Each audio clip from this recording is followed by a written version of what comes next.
Good morning, Brew Daily show. I'm Neal Freyman. And I'm Toby Howell. Today, how did everyone manage to survive the upside-down plane crash in Toronto? Then move over, Michael Jordan. Kim Kardashian is Nike's newest partner. It's Wednesday, February 19th. Let's ride.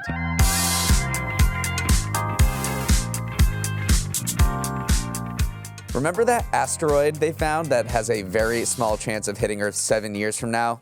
That very small chance is now a small chance. Yesterday, NASA upgraded the probability of a collision by 2032 to 3.1%, or 1 in 32, up from just 1% in January. It's the highest probability given to an asteroid strike since 2004. If this thing does impact Earth, still a remote possibility, it could wipe out a city. The asteroid would make impact at 38,000 miles per hour with the equivalent of around 8 million tons of TNT, or about 500 times the power of the atomic bomb dropped on Hiroshima. 3.1%, Toby, it keeps climbing.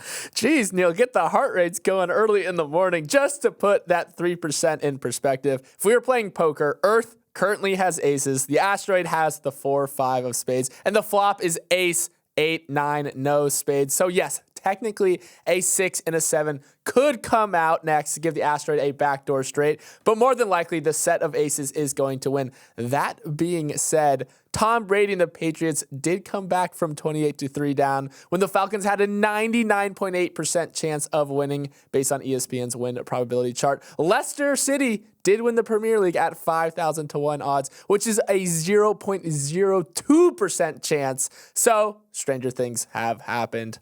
Now a word from our sponsor, LinkedIn Ads.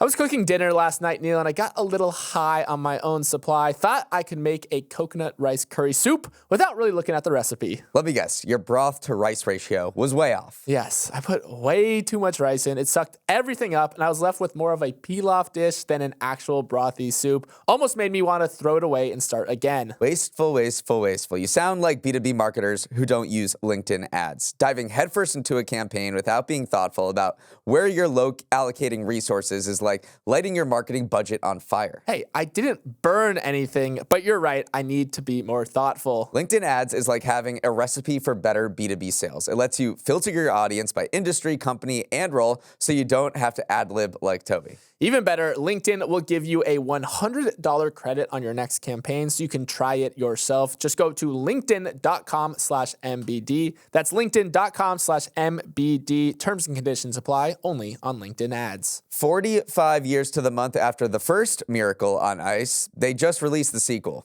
On Monday afternoon, a Delta Airlines regional jet crash-landed on the frozen tundra of Toronto's Pearson Airport, clipping a wing, flipping upside down, and skidding down the runway to a full stop. It was a shocking image, seeing this plane flipped on its head, but even more shocking was that there were no fatalities among the 80 people on board, and 19 of the 21 people sent to the hospital with injuries have been released. Canada's Aviation Safety Agency has begun an investigation into how this plane ended up belly up. The conditions were not good at the airport. Toronto got dumped with a ton of snow over the weekend and wind gusts topped 30 miles per hour. However, no other pilots reported problems braking on the runway. Aviation experts credited the aircraft's design and the training of the crew for getting all the passengers out safely. The plane, an Embraer CRJ 900 regional jet, was designed with features to be, quote, survivable in case of an accident, such as having seats that lock into tracks that can withstand 16 Gs of force. The flight attendants were also hailed by local officials as heroes for their composure under duress. Toby, it's been an ominous start to the year for the U.S. aviation industry. As people pointed out on social media, it's no longer cringe to clap when your plane lands. Yeah, it has been ominous, but also let's just zoom out here in that it is pretty amazing how everyone fared in this accident. The survivability was extremely amazing when you think about the actual accident that occurred. It looks like the plane touched down maybe with one wheel first, which may have caused the landing gear to collapse, which, caused that right wing to hit the runway and then eventually for it to flip over. But let's dive into some of these safety features. You mentioned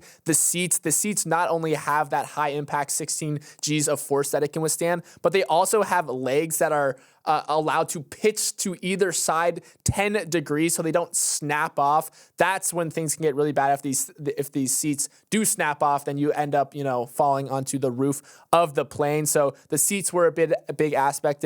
Also, the way that the plane did eventually break was how it was supposed to break. I know it sounds ridiculous to say this is how planes should break, but wings are designed to snap off so the fuselage, so the body of the airplane doesn't come apart. So everything did kind of go to plan, even though obviously the landing did not go as planned. And the crew, the flight attendants, we think about them as people who serve us peanuts and pretzels and take our drink orders, but their number one mandate is safety, and they are trained to get people off the plane in an event like this in 90 seconds or less. They're also trained when panic happens like this, people are in a state of shock, and you're supposed to tell them simple instructions like unfasten your seatbelt. And so videos show them shouting simple instructions, which is what people need to hear to get out of the plane safely. They can't handle anything more in a state of shock. So it was an absolute textbook response from this crew as well. And then also the background kind of underlying tension to all this is that a lot of cuts have been affecting the FAA. Transportation Secretary Sean Duffy said that 400 FAA employees were fired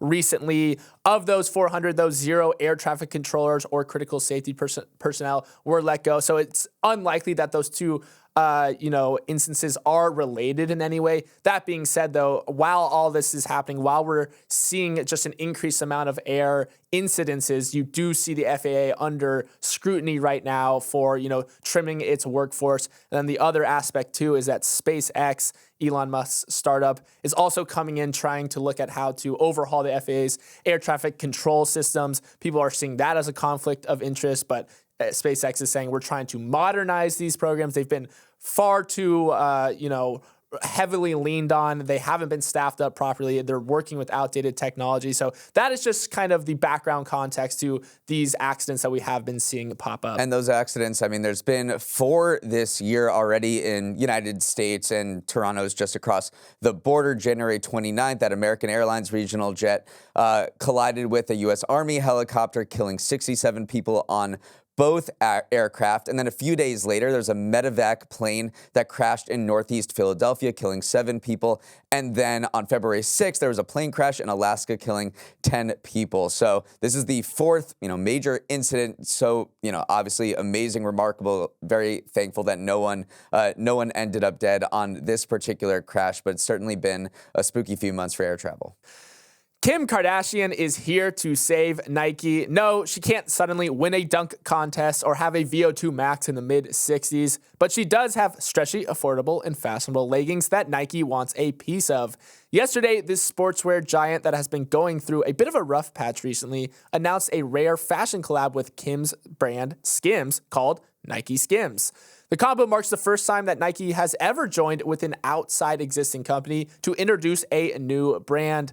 The team up will be geared less towards the everyday wear that Skims currently offers and more towards those sweaty HIIT sessions or Pilates classes that you drag yourself out of bed for in the morning.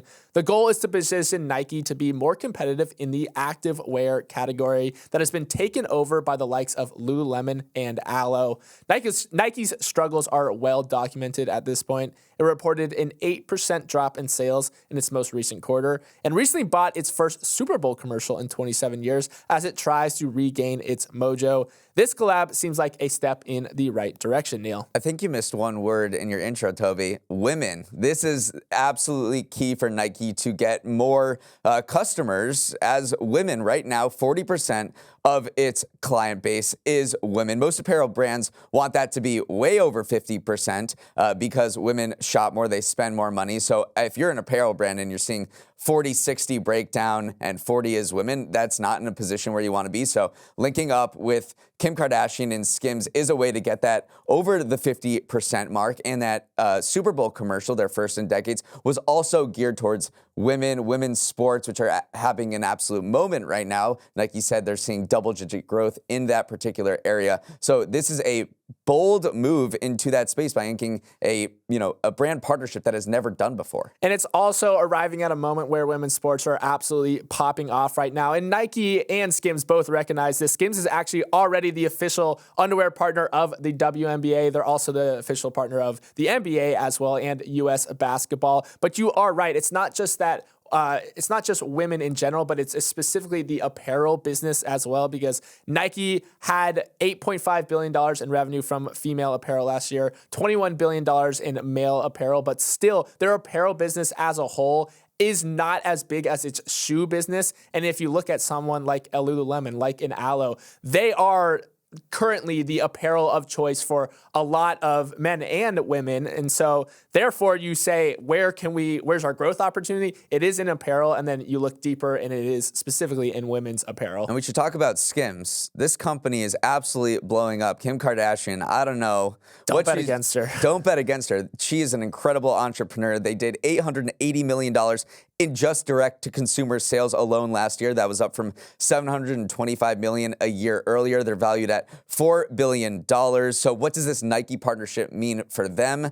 Looks like maybe they could exit at some point. Kim Kardashian wants to get paid out. She owns 5% of the company. Maybe it's leading to an acquisition by Nike or another company by getting the strategic partner on board, or it's an IPO. We could see a Skims IPO. The leadership team has hinted at it a little bit. So there's perhaps an end game in sight by getting Nike on board and doing this particular brand partnership with them and saying, look, we've made it. We are a mature company. Now it's time to take that next step. Yeah, Skims was valued at $4 billion in 2023. I would imagine after inking this partnership, it's going to be worth a little bit more. SpongeBob and Squidward are about to get a new neighbor, Mark Zuckerberg. On Friday, Meta announced plans to build the world's longest underwater cable, a 31,000-mile project that aims to connect the U.S., India, South Africa, and other regions across 5 continents.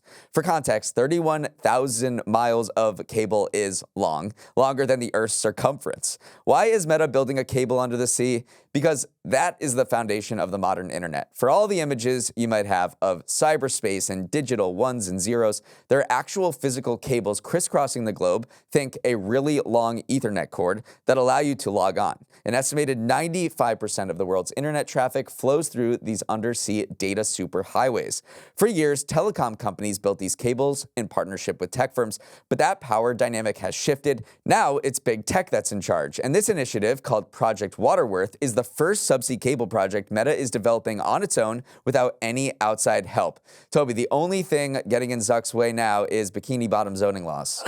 Meta wants more control over how it kind of manages its own services, because TechCrunch found that Meta accounted for 10% of all fixed and 22% of all mobile web traffic across the world. You guys are scrolling on Instagram way too much. I know, it truly is. I mean, there are billions and billions of users, so that figure does make sense, especially the mobile figure. So of course it wants more control over how that traffic is being ferried undersea across these cables.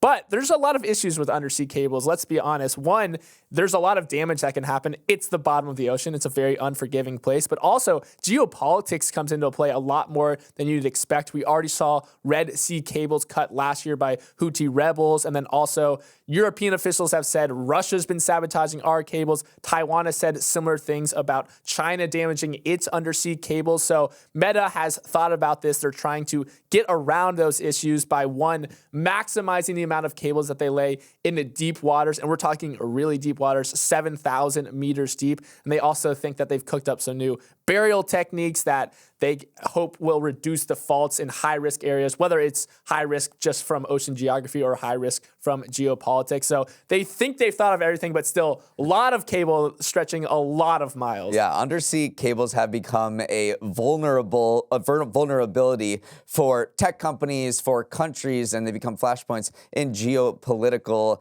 arenas. I mean, if you look at Tonga, this was not a geopolitical sabotage per se, but Tonga is this island in the Pacific that was hit with this massive underwater volcanic eruption and an ensuing tsunami in 2022. It was basically blacked out for 5 weeks because that eruption underneath the water disrupted a cable that was bringing them internet and cell service. And they were, 5 weeks they were in the dark from the rest of the world. So, it really makes you think when you hear news like this about how much our connectivity and cyberspace and things like that is actually tied together by these undersea cables that Meta's building right now. And then one final X factor in this announcement is India, actually, because if we go back to last week, Trump had to sit down with India's Prime Minister Narendra Modi. They listed this big list of different areas that the U.S. would collaborate with the United States. And in that announcement, they actually had just kind of a throwaway line about this, Waterworth project. And I think a big kind of factor that you have to include in this is that AI data centers and cloud services in India is a massively growing industry. Meta is looking at that industry and saying, what if we are the ones that connected India to, the rest of the world,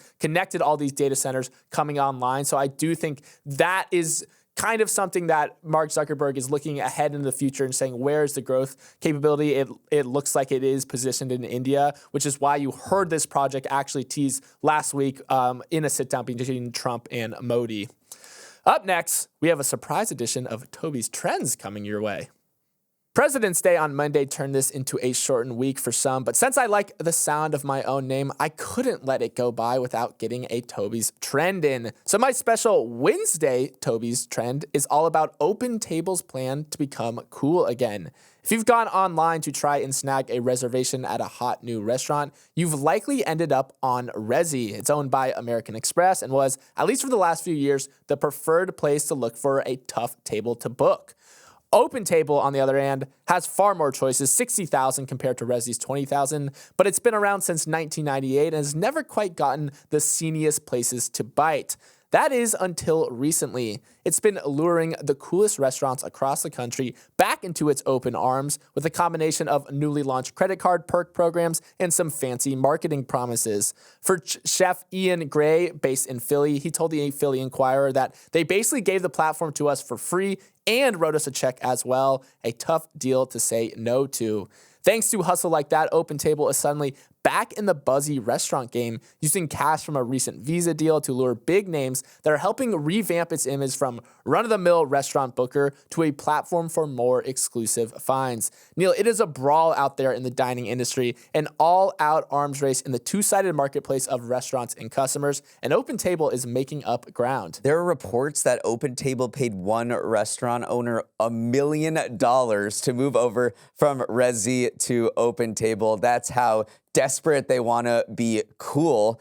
And you said it's an arms race, which is very true. I think it's an arms race in one industry in particular, and that is credit cards. The Philadelphia Inquirer had this really nice line. They said, it's a dining industry arms race where restaurants are commodities and luxury credit card holders enjoy the spoils of war. So Amex bought Resy in 2019. The idea was to offer its credit card holders, those premium ones who are paying hundreds and hundreds of dollars each year for these gold and platinum cards, access to exclusive reservations, late-breaking reservations, and then OpenTable said, okay, let's probably do the same, and they inked this partnership recently with Visa. So when you go on OpenTable, I just did this morning, the top hit that they're flashing across their site is, this is our Visa sponsorship. You get access to these restaurants with Visa. So Visa and Amex are going toe-to-toe in this war, and the arena on which it's fought is OpenTable and Resy. Yeah, and OpenTable also did something called the Icons program, which is they would go to a restaurant and say, hey, do you want better billing? Do you want to not be lost in the sea of other restaurants?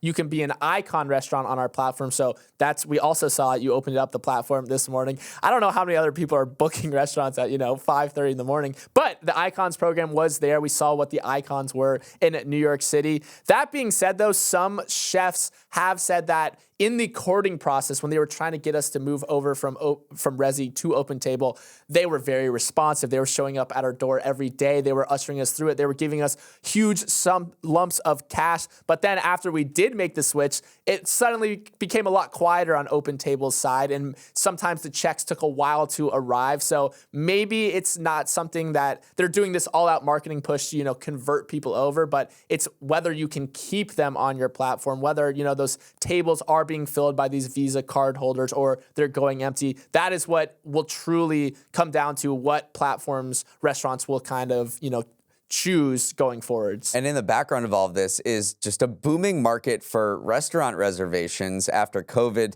Between 2021 and 2022, restaurant reservation searches on Yelp rose more than 100%. It's becoming much more in demand to book these very fancy, you said sceney restaurants, and that's why this turf war has become even more profound, because there's just a lot more attractive customers now that are spending lots of money on these platforms, so they want a piece of the pie. It's insane what people do to get reservations these days. Our good friend and founder of the company, Austin Reef, has told me that he has used LinkedIn before to, message the restaurant hosts to try to use his clout as a Morning Brew CEO to, say, hey, let me have a seat here. So people go a long ways because it is just, this battle to get the best spots in town.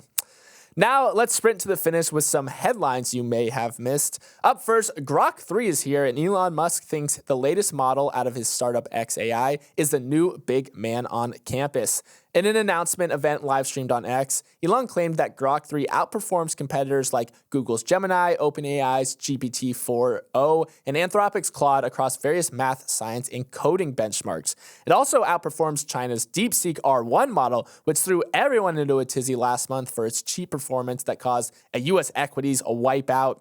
Grok 3 also ventured into research assistance territory with a new feature called Deep Search that is xAI's answers to OpenAI's deep research. It can troll the internet and build you an abstract response to a question you have. Neal, Grok 3 shows that xAI is still very much in the thick of the chatbot races. It is, and it's another chapter in the melodrama playing out between Elon Musk and Sam Altman. Remember, earlier this month, Elon Musk submitted a $97 billion bid to buy OpenAI. Sam Altman dismissed that and said, I wish he would just compete by building a better product. Here Maybe he is. He did. Here he is. I also think this is huge for X because remember, Elon Musk has completely changed X's business model to subscription-based, and one of the things that it folds into the subscription is access to this Grok AI model. So now if you pay $50 a month, you will get access to Grok 3 first. So it is twofold. One, he wants to compete with xAI, or with OpenAI, but also it's a very nice financial boost if you offer a state-of-the-art model within your, X subscription. xAI, this company that really no one ever thinks about, is about to raise money at a $75 billion valuation. Insane. Okay. The Humane, the buzzy Sam Altman-backed startup that made an AI pin intended to replace smartphones, is shutting down the project and selling parts of its business to HP for $116 million. That is far lower than the $850 million it was valued at before it released the product last year, leaving investors like Altman and Salesforce's Mark Benioff in the red. Despite enormous hype, the product never took off as expected. Of 100,000 pins Humane hoped to sell in its first year, it only shipped 10,000. Now, Humane's leadership and employees will be absorbed into HP, where they'll be working on, quote, building an intelligence ecosystem across HP's product and services. Sounds thrilling. I can't think of a worse outcome for a company whose founders, came from Apple, were kind of LARPing as Steve Jobs, the way they dress, the way they talk, the way they design their product, than to end up integrating your tech into printers at HP. Truly a brutal outcome if you are an entrepreneur, especially an entrepreneur who raised more than $230 million to create the device. So yeah, they were getting dragged all across the internet when the pin was released, and now they're continuing to get dragged now that they finally sold off for parts to HP. Another good for your gut soda has hit the market, this time from a legacy player. Tired of Olipop and Poppy attracting all the headlines, Coca-Cola threw their hat in the microbiome ring, announcing a prebiotic soda called Simply Pop that will debut this month. The timing is conspicuous. Last week, Olipop closed a $50 million fundraising round that values the company at $1.8 billion. Pepsi, too, reportedly has a healthy gut pop in the works that it aims to launch in the spring. This section of the soda aisle is growing and heating up big time, Neal. Olipop CEO Ben Goodwin was asked about Coca-Cola entering the market, and he struck a defiant tone. He said, "It's a massive honor that the largest soda brand in the world has decided that the category I invented and the Olipop team has brought to life is a great place for them to seek growth." And so he's projecting confidence, but I think on the inside, I probably would be a little worried because, you know, the Coca-Cola marketing machine is truly insane. You can press a button, Coca can just press a button and get this simply pop in front of hundreds of millions of people in a second. They have distribution. They're so much bigger than these smaller companies. So that's why the beverage space is so tough, because Coke and Pepsi kind of have this scale to extinguish you. Yeah, I don't like the branding though. You can, all those, what you said is true. Absolutely, Coke's distribution network is just a massive advantage. But if the branding is kind of, I don't know, I'm calling it, the word that comes to mind is chuggy. It just seems like too millennialized or too, I don't know, corporatized compared to Poppy, compared to Olipop, that definitely have a better finger on the pulse of, you know, their Gen Z customers. So I think this could be them playing catch up. They said that they've put a lot of time and effort to developing something that tastes good. But if the branding isn't there, then I don't even know if that marketing machine or that, you know, distribution machine is as big of a leg up as you're saying. On May 7th, 1777, in the heat of the Revolutionary War, General George Washington wrote a note to a subordinate on both sides of a single sheet of paper, roughly 8 by 12 inches, and now it can be yours for just $150,000. Last Wednesday, a firm that buys and sells historical documents said it had acquired the letter and was putting it up for auction on President's Day. Experts said to call this note rare doesn't go far enough because it represents a unique reflection on the essence of the war, which you simply can't find anymore. This won't be record-breaking for a GW letter. One that he wrote to Thomas Jefferson sold for $2.4 million in 2022, but it is a grand sum for a discolored piece of paper with a grimy fingerprint on it. Toby, I totally bid on this, but unfortunately, I can't read cursive.